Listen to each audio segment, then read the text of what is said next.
Hoy vamos a ver un pasaje, vamos a volver a Hechos. Es un pasaje bastante interesante, sobre todo porque de nuevo han apresado a los apóstoles. Ay, gracias. Me doy la vuelta. Han vuelto a apresar a los apóstoles. Esta vez no solo a Pedro y a Juan, sino que a los 12.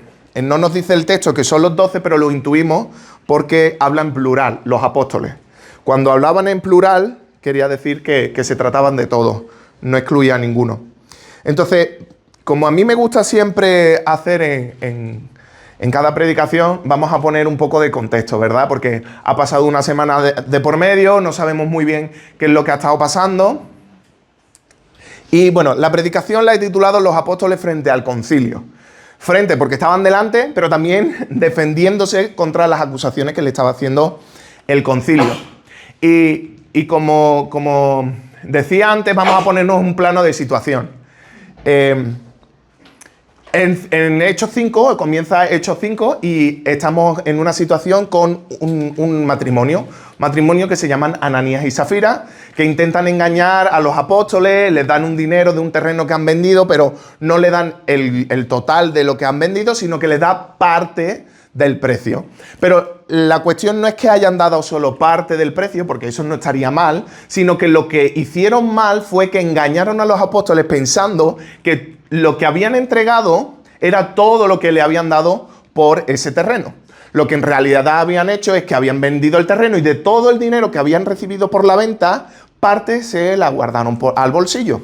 Pero quisieron como hacerse muy importante delante de los apóstoles y delante de todos los discípulos del Señor Jesús, diciendo que sí, que ese era todo el dinero que habían recibido. Bueno, ya sabemos por semanas anteriores, y si no lo sabemos, está subido en YouTube, para quien quiera verlo. Muere Ananías y Zafira por causa de la mentira, por intentar engañar no a los apóstoles, porque Pedro le dice que no les está engañando a ellos, ni se están engañando a ellos simplemente, a Ananías y Zafira, a ellos mismos, sino que estaban intentando engañar al Espíritu Santo de Dios. Entonces caen fulminados y ahí pasa una tragedia y la voz se corre y todo Jerusalén se entera. Y vamos a Hechos 5, 12 al 26. Los apóstoles están haciendo lo que les corresponde como apóstoles, que es hacer señales y milagros en el nombre de Jesús. Entonces, ya veíamos con anterioridad que ya habían apresado a Pedro y a Juan, que ya les habían dicho no prediquéis más en el nombre de este hombre, ha muerto ya, dejadlo ya tranquilo, pero los apóstoles Pedro y Juan decían que no, que Jesús no había muerto simplemente, sino que había resucitado y por eso estaban predicando en su nombre. Porque no solo era un mero hombre, sino que Dios lo había resucitado, porque Él era Cristo y Señor. Él era el ungido de Dios prometido para restaurar la relación entre Dios y los hombres. Y pasa lo mismo, exactamente igual con esta situación, pero no solo con Pedro y Juan, sino con los 12 apóstoles.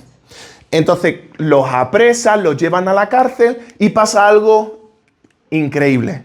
La cárcel se abre, salen todos los apóstoles por mano de un ángel del Señor, un mensajero de parte de Dios, que los libera y les da un mensaje. Por eso es mensajero, ángelos mensajero. Y les dice que vuelvan otra vez al templo y sigan enseñando en el nombre de Jesús el Cristo.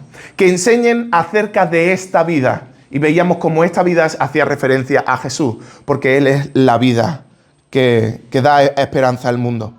Bien, todo esto pasa, pero el concilio no se entera, el sumo sacerdote no se entera, ellos van planeando, pues mira, vamos a traer aquí a estos hombres, vamos a juzgarlos, vamos a hacerles las típicas preguntas de ¿por qué estáis haciendo esto? ¿Por qué no nos echáis cuenta? Pero cuando van a recogerlos a la cárcel, se dan cuenta de que todo estaba cerrado, que todo aparentemente estaba normal, pero cuando abren la puerta de la cárcel, no están ahí dentro. Entonces se llevan las manos a la cabeza porque los soldados que estaban en la puerta, veíamos una dinámica que se nos hizo un poco larga la semana pasada por problemas técnicos, pero veíamos como los guardas que estaban protegiendo esa cárcel ni siquiera se habían dado cuenta de lo que había pasado en ese lugar.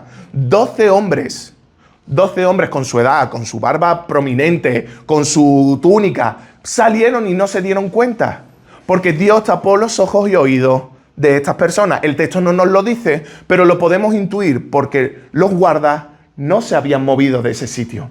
Entonces fueron al sumo sacerdote y le contaron qué había pasado. Mira, hemos ido a la cárcel, no sabemos cómo, pero no están. No están estos 12 hombres a los cuales tenéis que juzgar. Entonces el sumo sacerdote se lleva las manos a la cabeza. ¿Qué vamos a hacer? ¿Cómo vamos a encontrar a estos hombres? Y de repente viene uno y dice, lo he encontrado. Están en la puerta del templo. Tampoco era muy difícil encontrar a los 12 hombres porque siempre estaban en el mismo lugar. Entonces fueron a por ellos, pero esta vez lo interesante es que no fueron agresivamente, sino que fueron muy mansitos. ¿Por qué? Porque el pueblo tenía aprecio por los apóstoles y los discípulos de Jesús. Entonces, si sabían que se los llevaban a la fuerza, el pueblo probablemente les iba a dar una paliza. Entonces, muy amablemente les pidieron, por favor, ¿podéis acompañarnos? Que el sumo sacerdote quiere veros. Y ahora estamos aquí. He contado todo eso en un momento, madre mía. Estamos en Hechos 5, 27 al 42. Y vamos a verlo como a mí me gusta. Pasaje por pasaje, versículo por versículo y detenidamente. Dice en el versículo 27 y 28, una vez presentados ante el concilio, ya los han llevado los de la guardia, el sumo sacerdote les preguntó, ¿no os mandamos estrictamente que no enseñarais en nombre de ese? Ahora habéis llenado Jerusalén de vuestra enseñanza y encima queréis hacernos responsables de la muerte de ese hombre. Tras llevar a los apóstoles sin violencia, se encuentran ante el sumo sacerdote, ante el concilio. Pero el sumo sacerdote es el quien toma la palabra para hablar. Aquí, por medio del sumo sacerdote, todo el concilio es como que estaba de acuerdo de las palabras que el sumo sacerdote decía. Entonces, el sumo sacerdote está muy enfadado porque siguen predicando en el nombre de ese hombre. Me recuerda, no sé si habéis visto alguna película de Harry Potter, pero a Voldemort no se le pronuncia el nombre, es como el innombrable. Chico, llámale por su nombre, que no pasa nada. No es ese hombre, es Jesús de Nazaret. Pero tenían tanto odio por todo lo que estaba pasando que ni siquiera querían mencionar su nombre. Ni siquiera querían reconocer el nombre de Jesús. Y simplemente le llamaban como ese hombre al que vosotros predicáis. Y después vemos cómo se reitera el sumo sacerdote de ese hombre. Lo interesante es una cosa que dice que encima queréis hacernos responsables de la muerte de ese hombre. ¿Cómo que haceros responsables? El que se lavó las manos era Pilato, no vosotros. Vosotros sois los que estabais gritando, crucificadlo, crucificadlo. Sí, los romanos fueron los que llevaron a Jesús hasta el monte a clavarlo en la cruz. Los que le obligaron a llevar su cruz, los que le azotaron, sí. Pero los causantes de que Jesús estuviese en esa situación fuisteis vosotros, concilio. Porque Pedro, recordamos, estaba en el momento en que Jesús estaba siendo condenado. No os limpiéis ahora las manos, sumo sacerdote. Vosotros sois tanto testigos como causantes de la muerte de Jesús. Pero ahora el sumo sacerdote quiere hacer como Pilato y lavarse las manos. Yo no soy responsable de la sangre de ese hombre. Otra cosa interesante y que me llena de alegría es que aunque les enfade, dice, ahora habéis llenado Jerusalén de vuestra enseñanza. No hay ni un solo rincón de Jerusalén que no haya escuchado, que no haya visto y palpado las obras de Jesús en medio de ellos. Gracias a esos 12 apóstoles que estaban enseñando las verdades de Cristo. Toda Jerusalén era conocedora de lo que pasaba con Jesús, con sus apóstoles, con la gente que estaba siendo sanada, con la gente que se estaba convirtiendo a Cristo. Y esto los llenaba de odio, los llenaba de amargura, los llenaba de celo, los llenaba de tantas otras cosas malas que no eran capaces de ver quién era realmente Jesús. A pesar de que están rabiando de indignación porque siguen sin obedecerles a ellos, los apóstoles, al concilio, al alto cargo religioso y político de aquel entonces en las tierras judías, a la más grande de las autoridades, Jerusalén ha sido llena por el mensaje de salvación. Y Pedro, igual que el sumo sacerdote toma la palabra de todo el concilio, Pedro toma la palabra de todos los apóstoles y dice lo siguiente: respondiendo Pedro y los apóstoles, es necesario obedecer a Dios antes que a los hombres. El Dios de nuestros padres ha resucitado a Jesús, a quien vosotros matasteis colgándole de un madero. Aquí Pedro está recalcando: vosotros fuisteis. Vosotros estáis intentando quitar la culpa en vuestros corazones, pero vosotros fuisteis los causantes.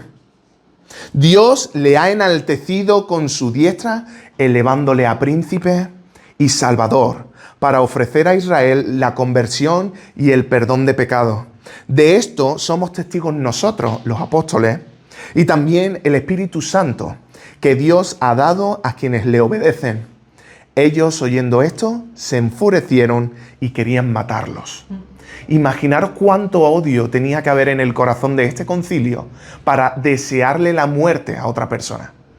Pero esto no nos suena a algo novedoso. Ya pasó con Jesús. Y con sus seguidores pasa lo mismo. El concilio está lleno de odio por estas enseñanzas que van en contra de lo que ellos realmente están enseñando. Pero Pedro es muy claro. Ni la ley humana, ni siquiera la ley religiosa que alega enseñar al Dios verdadero está por encima del Dios verdadero. Ni siquiera la ley, ni vosotros que representáis a esa ley judía, estáis por encima de Dios. No estáis por encima. Preferimos obedecer a Dios antes que a vosotros.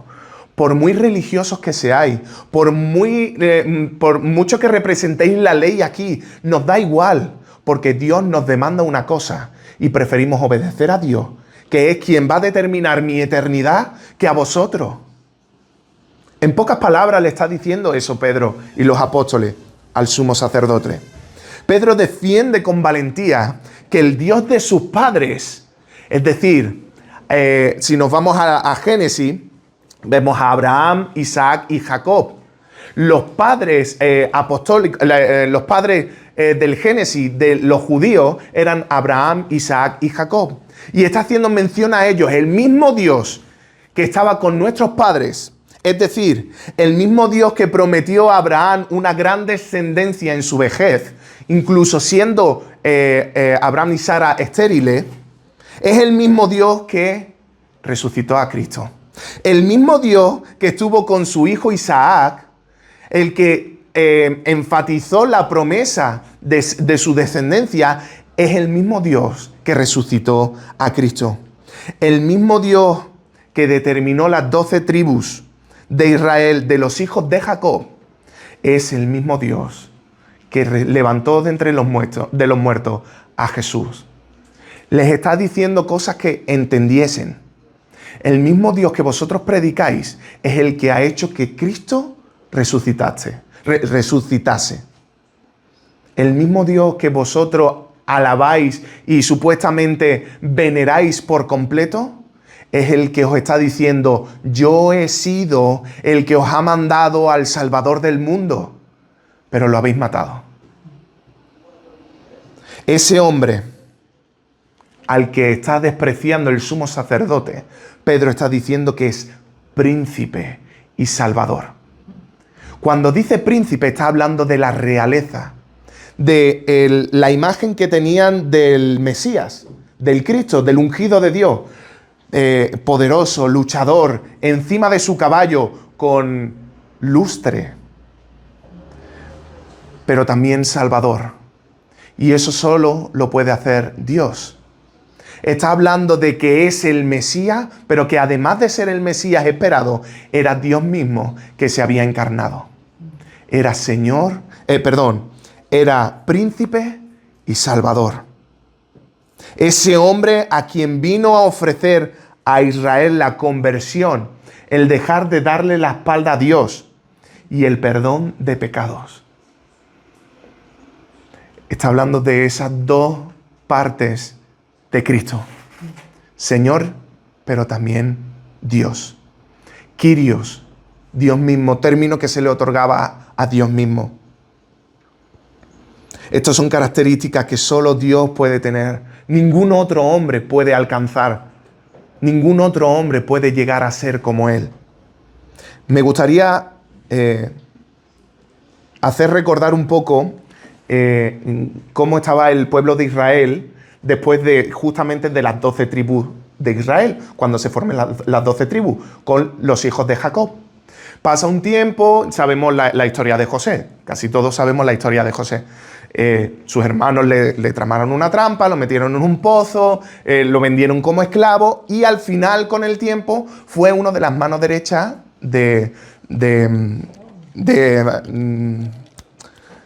se me ha ido el nombre. Del faraón. Entonces, cuando vinieron su familia a pedir ayuda porque había mucha hambre, no se dieron cuenta ni siquiera que se trataba de José. Pues después de toda esa historia y de que les pone como una copa y cosas dentro de las bolsas y los pillan y tal, toda esa historia, viene un lapsus de tiempo donde de repente Israel es esclava de Egipto y Dios los saca de la esclavitud. Y eso era una celebración que constantemente, año tras año, lo celebraban. Y hoy día sigue celebrándose que Dios liberó a su pueblo de las manos de Egipto. Pues bien, teniendo esto en cuenta y habiéndolo mencionado, quiero que nos vayamos a Hebreos 2, 14 y 15, porque dice algo muy interesante. Así que, lo mismo que los hijos han compartido una misma carne y sangre, Jesús también participó de lo mismo para destruir por medio de la muerte al que tenía el imperio de la muerte, esto es, el diablo. De este modo, liberó a todos los que por el temor de la muerte estaban durante toda la vida sometidos a esclavitud. Se vuelve a repetir el éxodo, pero esta vez no solo a nivel local. Cristo no está liberando solo a su pueblo de las manos de Egipto, sino que los está liberando de las manos del diablo. Jesús también participó de lo mismo para destruir por medio de la muerte, por medio de su muerte, al que tenía el imperio de la muerte, esto es, al diablo. De este modo liberó a todos los que por el temor de la muerte estaban durante toda la vida sometidos a esclavitud. Se vuelve a repetir el Dios poderoso salvando a su pueblo, salvando a un pueblo que no lo merece. Colosenses 2, 13 y 15 también quiero que lo leamos porque dice: antes vosotros estabais muertos en pecados y aún no habíais sido despojados de vuestra naturaleza humana, pero ahora Dios os ha dado vida juntamente con Cristo y os ha perdonado todos los pecados. Él ha anulado el acta de los decretos que había contra nosotros. Los anuló. Y la cual nos acusaba. Ese acta de decreto nos acusaba y nos señalaba. La ley estaba constantemente señalando al ser humano. Pero Él la quitó de en medio y la clavó en la cruz. Así despojó de poder a los principados y a las potestades, y en su séquito triunfal los exhibió en público para su vergüenza tras triunfar sobre ellos en la cruz. Ese hombre que el sumo sacerdote está despreciando es este Cristo poderoso y salvador. Ese es realmente Jesús. No fue un mero predicador. No fue un mero líder religioso. No fue solo un maestro sin más. Era el príncipe y salvador del mundo. Pedro y el resto de los apóstoles son testigos de lo que pasó en aquella cruz, pero también son testigos de haberlo visto durante 40 días una vez resucitado. Pero no solo ellos, porque también es testigo el Espíritu Santo, que dice Pedro que lo recibe todo el que ha depositado su fe en Cristo. Por muchas ganas que tuviera el concilio de matar a los apóstoles, Pedro sabía quién era Jesús y sabía que tenía que darlo a conocer a toda Jerusalén. No podía haber ni una persona que se quedase sin conocer quién era Jesús. Desde Jerusalén a Samaria y hasta lo último de la tierra. Y siguiendo con el texto que estábamos en Hechos 5, versículo 34, sabiendo también el pensamiento que tenían la mayoría del concilio de matarlo, entonces se levantó en el concilio un fariseo. Nos podemos asustar y decimos, madre mía, la que se va a liar, un fariseo. Ya veíamos la historia de Jesús, como los fariseos también le daban duro con preguntas y con acusaciones. Pero este hombre fariseo llamado Gamaliel, doctor de la ley y venerado de todo el pueblo, mandó que sacaran de la sala por un momento a los apóstoles. Y luego dijo, israelitas, pensad bien lo que os proponéis hacer con estos hombres. Por fin un hombre sensato, por fin alguien que piensa un poquito, que no se deja llevar por los impulsos, que no se deja llevar por la ira, que no se deja llevar por esos instintos básicos que tiene el ser humano. Y dice Gamaliel, israelitas, hablando al propio concilio, pensad bien lo que os proponéis hacer con estos hombres. Sé que tenéis ganas de matarlos, pero pensadlo.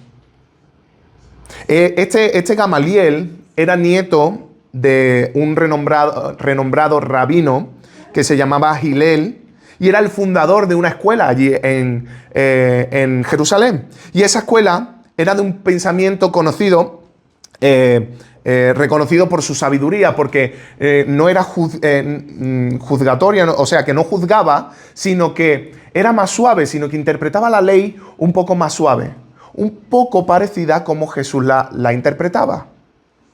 Por otra parte, el historiador judío Flavio Josefo, que ya hemos mencionado muchas veces, también habló de Gamaliel. Y Josefo dice que era un buen hombre, que realmente hacía cosas buenas por Israel, por Jerusalén. Era una persona que realmente era temerosa de Dios. Y era tanto él como su familia queridos y destacados en aquella época. Y continúa Gamaliel diciendo lo siguiente: hace ya algún tiempo apareció un tal Teudas, quien se jactaba de ser alguien y logró que se le uniera un grupo como de 400 hombres, un grupo considerable.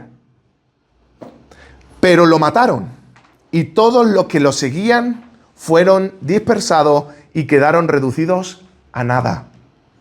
Después de Teudas, en los días del censo, apareció Judas el Galileo y consiguió que muchos del pueblo lo siguiesen. Pero cuando también a él lo mataron, todos sus seguidores se fumaron. Podemos investigar a este tal Teudas y este tal Judas el Galileo. De Teudas no tenemos referencia. Hay una referencia por Josefo de un tal Teudas, pero no es el mismo porque hace referencia a un Teudas 10 años después de lo que está pasando aquí. Entonces, evidentemente no se está tratando de ese Teudas, pero sí que habla de un Judas el Galileo. Y podemos investigar un poco sobre ese Judas, pero estaría hasta mañana. Entonces no voy a abordarlo, ¿vale? Si queréis y tenéis interés por eso, Antigüedades de los Judíos, de Julio Josefo, iba a decir, de Josefo. Antigüedades de los Judíos, capítulo 12. Lo buscáis y ahí encontráis la historia de Judas el Galileo. Ahora bien, nos está poniendo ejemplos de cómo personas han hecho como una revuelta y han tenido seguidores, pero que a la hora de matarlos, sus seguidores se disipan. Y ahora, ¿por qué está diciendo esto Gamaliel? Lo vamos a decir ahora mismo en el versículo 38 y 39. Y ahora os digo, despreocupaos de estos hombres y dejadlos, porque si sus planes o lo que hacen es de carácter humano, fracasará. Pero si es de Dios, no lo podréis destruir, y podría parecer que queréis luchar contra Dios. De verdad, gracias al Señor por este Gamaliel, que es alguien sensato. Es más, lo veremos con posterioridad, porque Gamaliel fue quien enseñó a Saulo. Que si no sabéis quién es Saulo, el malo que era antes Pablo, ¿vale? Pero no me voy a adelantar porque faltan todavía bastantes capítulos para eso, pero ya nos vamos haciendo una idea de quién es ese Gamaliel. Dejémoslos. Despreocupaos de estos hombres. En otras palabras, es como si Gamaliel estuviera diciendo, dejémoslos tranquilos. Su maestro ha muerto. Y si esto no viene de parte de Dios, se terminará. Pero cuidado si es verdad lo que están diciendo y enseñando. Porque si realmente este Jesús al que predican ha resucitado, estamos yendo en contra de Dios. Tengamos cuidado. Gamaliel por fin da un paso de valentía, porque podrían ir también en contra de Gamaliel, pero era tan querido y tan sabio en aquella región que escucharon su palabra. Los del concilio escucharon realmente lo que estaba diciendo. Podemos intuir las intenciones de Gamaliel, de que realmente estuviera pensando, ¿y si este Jesús realmente era el Hijo de Dios? ¿Y si este Jesús era realmente el Mesías esperado? ¿Y si realmente es el príncipe y salvador del mundo? ¿Voy a ser yo causante de destruir lo que Él está haciendo? ¿Voy a ser yo causante de parar y frenar lo que Dios está haciendo? No voy a frenarlo, sino que encima voy a ser culpable de lo que le está pasando a esos apóstoles. Y continúa el versículo 40 y dice, Gamaliel los persuadió, los convenció. Así que llamaron a los apóstoles y después de azotarlos y ordenarles que no hablaran en el nombre de Jesús, los pusieron en libertad. Los azotaron. No podían quedarse tranquilos. Vale, han bajado de matarlos a darle unos azotes. Bueno, vale, no está tan mal. O sea, viéndolo en perspectiva, no está ni mal. Pero no se podían quedar con las manos vacías. Necesitaban descargar su odio de alguna manera. Y los azotaron. Pero lo interesante no es simplemente que les pegaron. Pues ya está, le han pegado, le han castigado, le han puesto cara a la pared y ya no van a hacer nada, ¿verdad? No. Porque dice, ellos salieron del concilio llenos de alegría por haber sido considerados dignos de sufrir por la causa de Jesús.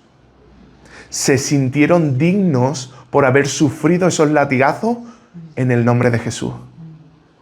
Y todos los días no dejaban de enseñar y de anunciar en el templo y por las casas el evangelio de Jesús el Cristo. De nuevo se ve que ellos tenían claro que no iban a obedecer a los hombres, que ellos iban a obedecer única y exclusivamente a Dios. A pesar de que los golpeasen, a pesar de que les diesen latigazo, ellos se iban a mantener firmes, iban a continuar enseñando que Jesús es el príncipe y salvador del mundo. No se amedrantaron, sino que alegres por ser víctimas por causa del evangelio, siguieron predicando el evangelio. Nuevamente vemos un pasaje lleno de ánimo a la iglesia, de no darnos por vencidos, de mantenernos firmes en la roca, de mantenernos firmes en Cristo. Y esto, pues, podemos intuir que esto solo va para creyentes, para cristianos. Pero si por casualidad tú no eres cristiano, esto también va para ti. Porque quiero explicarte por qué estos hombres están actuando de esa manera. Todo esto es relevante. Pero ¿para qué estos hombres quieren sufrir? Es que les gusta que le peguen, les gusta que los maltraten, están mal de la olla. No, ellos tienen la verdad absoluta en su corazón. Ellos conocen realmente lo que han visto, lo que han oído y lo que han tocado. Porque cuando Cristo resucitó, se presentó ante ellos con sus llagas, con sus heridas, con sus cicatrices. Y presentándose delante de sus discípulos, creyeron que realmente Jesús era el Cristo. Voy a explicar un poco por qué estos hombres tenían tanta valentía, porque esto es valentía. Lo que diferencia a Jesús de cualquier otro líder, lo que hace que su nombre siga llenando ciudades y que corazones 2000 años después continúan creyendo en Él, es porque Jesús sigue vivo. Porque Jesús está vivo. No porque no haya muerto, sino que murió, pero murió y resucitó, porque el Dios verdadero lo levantó de entre los muertos. Y hubieron testigos que lo vieron y que escucharon sus enseñanzas. Él murió, sí, pero resucitó y sus seguidores crecieron, se multiplicaron y estuvieron dispuestos a dar su propia vida por Él. ¿Cómo no dar la vida por conocer realmente al Dios creador del universo? Hay un pasaje que dice en la Biblia que el Evangelio para los que no creen es locura, pero para los que creen es vida. Para los que creen es esperanza. Para los que creen es un renuevo, es volver a nacer. ¿Por qué alguien estaría dispuesto a morir por su fe? ¿Por qué estos hombres comunes que antes se escondían de miedo, ahora se enfrentan sin temblar al mismo concilio que condenó a muerte a su maestro, que Él los transformó? La respuesta es sencilla y profunda. Se encontraron con el Cristo resucitado. Y hoy también nos podemos encontrar con ese mismo Cristo. Vieron sus heridas, hablaron con Él, comieron con Él, escucharon sus palabras y recibieron su Espíritu. Y una vez que uno ha visto al Hijo de Dios resucitado, ya no puede vivir igual. Y no porque sea un cambio personal, sino porque al conocerlo, tu vida cambia por completo. Ya no puedes callarte, ya no puedes conformarte con una vida de miedo o mediocridad. Pedro y los apóstoles sabían que la muerte ya no tenía la última palabra, porque Cristo había vencido a la muerte. Por eso estaban dispuestos a dar su vida, porque sabían que Jesús ya había ganado la batalla por ellos. Y ahora, nosotros que estamos hoy aquí reunidos, se nos presenta la misma oportunidad de conocer al mismo Cristo resucitado que se predicaba en aquel entonces. Aquel príncipe salvador que ofrece conversión y perdón de pecados. Conversión, explicábamos semanas anteriores, que es dejar de dar la espalda dejar de dar la espalda a Dios y pedir perdón por nuestros pecados. Eso significa que no importa quién seas, ni lo que hayas vivido, ni las cosas malas que hayas hecho. Si yo te contara todo lo malo que yo he hecho en mi vida, te llevabas la mano en la cabeza diciendo, ¿y este está hablando aquí a todos nosotros? Pero eso solo es posible porque Cristo se ha dado a mi encuentro, porque he conocido al Cristo resucitado. Las vidas pueden cambiar a pesar de lo malos que seamos, a pesar de lo oscuro y tenebroso que sea nuestro camino, a pesar del momento de debilidad en el que nos encontremos, a pesar de la depresión, a pesar de los rumores de guerra, a pesar de que en el trabajo me tratan fatal, a pesar de cualquier cosa, Cristo ofrece esperanza. Y eso no significa que nos va a quitar todos los problemas y que nos va a abrir el camino y que voy a ir pasando por un camino de rosa. Seguiré viviendo aquí en la vida. Evidentemente, en este mundo viviremos aflicciones, pero Cristo nos promete que en todo ese momento va a estar con nosotros si depositamos nuestra fe en Él. Y ahora la pregunta del millón. ¿Quién quiere ser millonario? No. Ahora la pregunta es, ¿quién quiere ser salvo? Si en este momento estás entendiendo quién es Cristo, si en este momento estás entendiendo que tu vida tiene un vacío, si en este momento estás entendiendo que tu vida no tiene sentido y necesitas llenar un hueco en tu corazón, si quieres aceptar a Cristo, me gustaría que podamos cerrar nuestros ojos y repitieses esta oración en tu corazón, para adentro, no hace falta que se entere nadie. Esta oración que voy a hacer. Señor Jesús, reconozco que te necesito. Quiero encontrarte. Y aunque me cueste entenderlo humanamente, creo de verdad que moriste en la cruz por mis pecados y que resucitaste al tercer día. Perdóname, límpiame y ven a vivir en mí. Hoy te entrego mi vida. Quiero seguirte, quiero conocerte y quiero amarte todos los días de mi vida. Y ahora te doy gracias por tu amor, por tu perdón y por darme una vida nueva. En tu nombre oramos, Señor Jesús. Amén.